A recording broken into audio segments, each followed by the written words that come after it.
बिहार के लोगवा मारल जई है, बिहार के लोगवा मारल जई है, फैक्ट्री लगी गुजरात में। तो कैसे बिहार के साथ दिहल जाई मोदी के हाथ में, कैसे बिहार के साथ दिहल जाई मोदी के साथ में। देश के पहला पीएम देखनी बोलत अतना झूठ बा, एक ठही हम कहीं का चरौरिया मचल लूट बा।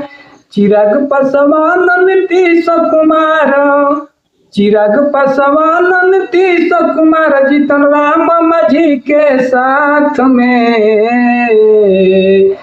तो कैसे बिहार के साथ दिहल जाई मोदी के हाथ में।